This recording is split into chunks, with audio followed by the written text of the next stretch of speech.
Hi viewers, எல்லோருக்கும் வணக்கம். இன்னைக்கு சிறகடிக்க கதையில் சீதாவுடைய தாலி காணாமல் போயிட்டதுனால சீதா வீட்டுக்காரு அவங்கள வீட்டை விட்டு துரத்திடுறாரு. சீதா அவங்க வீட்டுக்கு வராங்க அழுதுகிட்டு. என்ன சீதா அப்படின்னு சொல்லி அவங்க அம்மா கேட்குறாங்க. தாலி செயின் இல்லாமல் வீட்டுக்கு வராத அப்படின்னு சொல்லிட்டாருமா அவரு அப்படின்னு சொல்கிறாங்க சீதா. உடனே ஐயோ, அவர் வேற முத்து மாப்பிள்ளை மேலே இருக்கிற கோவத்தை வேற உன் மேலே காட்டுவார். என்னடி பண்ணுவ நீ? தாலி செயின் காணாமல் போனால் நீ என்ன பண்ண முடியும்? அதுக்காகவா வீட்டை விட்டு அமுச்சிட்டாரு அப்படின்றாங்க. உடனே சத்யாவும் சொல்கிறாரு, சீதா நீ வா, நான் போயிட்டு பேசிட்டு உன்னை விட்டுட்டு வரேன். இதுக்கெல்லாம் உன்னை வீட்டை விட்டு அனுப்புவாங்களா? நீ என்ன பண்ண முடியும் தாலி செயின் காணாமல் போனா அப்படின்றாங்க. வேண்டாப்பா, இப்போ எதுவும் பண்ண வேண்டாம் அப்படின்னு சொல்லிட்டு முத்துவும் மீனாவும் அந்த தாலி செயினை கண்டுபிடிக்கிறதுக்காக அந்த திருட்டு நகையெல்லாம் உருக்குற இடத்துக்கு வேஷத்தை போட்டுட்டு போகிறாங்க. மாறு வேடத்தில் போகும்போது உடனே சத்யா மீனாவுக்கு கால் பண்ணுறா போல். கால் பண்ணி இது மாதிரி சீதாவை வீட்டை விட்டு அமுச்சிட்டாரு மாமா, அருண் மாமான்னு சொல்லிட்டு கால் பண்ணுறாரு. உடனே மீனா போயிட்டு முத்துக்கிட்ட சொல்கிறாங்க, ஏங்க என் தங்கச்சி அவங்க வீட்டுக்காரு வீட்டை விட்டு அனுப்பிச்சிட்டாராங்க, தாலி செயின் இல்லாமல் வரக்கூடாதுன்னு அப்படின்னு சொல்கிறாங்க. உடனே முத்துவும் சொல்கிறாரு, அதுக்கு சீதா என்ன பண்ண முடியும் மீனா? அவன் பாரு நம்ம மேலே இருக்கிற கோவத்தை சீதா மேலே காட்டுறானா? அவனுக்கு வேற சீதா வேற நம்ம வேன் பூஜைக்கு வந்ததுனால காணாமல் போச்சு, அதுவே அவனுக்கு பெரிய கோவமாக இருக்கும். நான் பாரு இப்போ அவனுக்கு ஃபோன் போட்டு திட்டுறேன் அப்படின்னு ஃபோனை எடுக்கிறாரு. வேண்டாங்க, அவரை எதுவும் இப்போ பேச வேண்டாம், பெரிய பிரச்சனை பண்ண வேண்டாம், நம்ம முதல்ல தாலி செயினை கண்டுபிடிக்கலான்னு சொல்லிட்டு போகிறாங்க மீனாவும் முத்துவும்.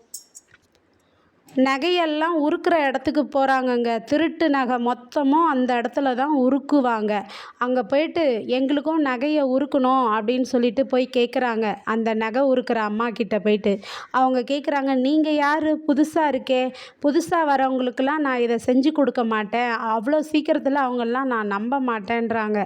ஐயோ நீங்கள் என்னங்க, நாங்கள் ஒரு ஆள் இங்கே வந்துட்டு போகிற ஆள் சொல்லி தான் நாங்கள் இங்கே வந்திருக்கோம், அதனால் எங்களுக்கு உருக்கி கொடுங்கக்கா அப்படின்னு சொல்லி கேட்குறாங்க மீனா. அது யார் உங்களுக்கு சொன்னா? எந்த ஆள் சொன்னாங்க சொல்லுங்க அப்படின்றாங்க நகை உருக்குற அம்மா. அப்போ உடனே சொல்கிறாங்க, அதான்க்கா அந்த அம்மா சாமியார் வேஷம்லாம் போடும்ல, அந்த அக்கா தான் எங்களுக்கு இந்த இடத்த காமிச்சு விட்டுச்சு, அவங்களுக்கும் எங்களுக்கும் ரொம்ப பழக்கம், அதனால் இந்த இடத்துக்கு போங்கன்னு சொன்னாங்க அப்படின்றாங்க. ஓ, யார் அந்த சாமியார் அம்மா வேஷம் போடுவாளா, அவளா? சரி சரி சரி அப்படின்றாங்க. அப்போனா அவங்களே வந்துட்டோங்க்கா, நாங்கள் வெயிட் பண்ணி உருக்கிக்கிறோன்ட்டு வெயிட் பண்ணுறாங்க. உடனே போலீஸ் வந்துடுதுங்க. அந்த நேரத்தில் போலீஸ் அந்த அம்மாவை பிடிச்சிட்டு போகிறாங்க. இந்த திருட்டு இடத்துல நீ இது மாதிரி பண்ணுறிய அப்படின்னு சொல்லிட்டு உடனே மீனாவையும் முத்துவையும் சந்தேகத்தில் பிடிச்சிட்டு போயிடுறாங்க. நீங்கள் என்ன பண்ணுறீங்க, வாங்க முதல்ல, நீ யாருடா அப்படின்னு. முத்து சொல்கிறாரு, ஐயா நாங்கள் திருடருங்கெல்லாம் கிடையாது அப்படின்றாங்க. மீனாவும் சொல்கிறாங்க. அப்போவும் கேட்கல போலீஸு. முதல்ல ஸ்டேஷனுக்கு வாங்கன்னு கூட்டிகிட்டு போகிறாங்க. கூட்டிகிட்டு போன பிறகு மீனா சொல்கிறாங்க, என்னுடைய தங்கச்சி நகை திருட்டு போயிடுச்சு, அதை கண்டுபிடிக்கிறதுக்காக தான் நாங்கள் இந்த இடத்த தேடி வந்தோம், அப்போ தான் நீங்கள் எங்களை பிடிச்சிட்டிங்க அப்படின்றாங்க. முத்துவும் சொல்கிறாரு, ஆமாங்க சார், எங்களை நம்புங்க சார், நாங்கள் நல்ல குடும்பத்தை சேர்ந்தவங்க, எங்கள் அப்பா ரயில் இன்ஜின் டிரைவரு, ரிட்டையர்ட் ஆகிட்டாரு, வேணா நீங்கள் இப்போ எங்கள் அப்பாவுக்கு மட்டும் கால் பண்ணுங்க சார் அப்படின்னு சொல்கிறாரு. உடனே அண்ணாமலைக்கு கால் பண்ணுறாங்க போலீஸு. ஃபோன் பண்ணி உங்கள் பையன் சொல்கிறாங்க, உங்கள் மருமகன் சொல்கிறாங்க, முத்து மீனா, அவங்கள நாங்கள் சந்தேக கேஸில் பிடிச்சிருக்கோம், ஒரு திருட்டு கேஸில், உங்கள் நம்பரை கொடுத்து ஃபோன் பண்ண சொன்னாங்க, அதான் ஃபோன் பண்ணுறோம் அப்படின்றாங்க. அண்ணாமலையும் சொல்கிறாரு, முத்து மீனான்றது எங்கள் புள்ள தான், என்னுடைய மருமக தான், ஆனால் அவங்க நீங்கள் சொல்லியிருக்கா மாதிரி தப்புலாம் எதுவும் செஞ்சுருக்க மாட்டாங்க, நான் இப்போவே போலீஸ் ஸ்டேஷனுக்கு வரேன், நீங்கள் எஃப்ஐஆர் எதுவும் போட்டுறாதீங்கன்னு சொல்லிட்டு கிளம்புறாரு. கிளம்பும்போது உடனே போலீஸ் ஸ்டேஷனுக்கு ரவியும் ஸ்ருதியும் போயிடுறாங்க. போயிட்டு அவங்க நாங்கள் ஆதார் கார்டு, அவங்களுடைய ஆதார் கார்டு எடுத்து கொடுக்குறாங்க, நாங்கள் ரெஸ்டாரண்ட் வச்சுருக்கோம், அதில் செப்பாக இருக்கேன், அவர் எங்கள் அண்ணன் தான் சொல்கிறாரு ரவி.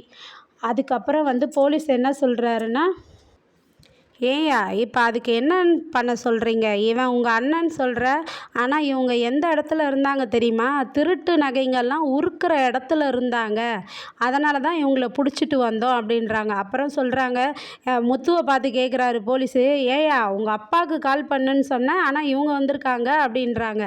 ஐயா ஐயா ப்ளீஸுங்க ஐயா, எங்கள் அப்பா வந்துடுவார், கொஞ்சம் நேரம் வெயிட் பண்ணுங்கன்னு முத்து கெஞ்சுறாரு. உடனே அவங்க அப்பாவும் வரதுக்காக போலீஸ் எதிர்பார்த்துட்ருக்குறாரு. நாளைக்கு அவங்க அப்பா வந்து இவங்கள வந்து ஜெயில்லேருந்து விடுதலை எடுக்கிறாங்களா இல்லை இவங்க மேலே கேஸ் எஃப்ஐஆர் பண்ணுறாங்களான்னு நாளைக்கு பொறுத்திருந்து பார்ப்போங்க. நன்றி.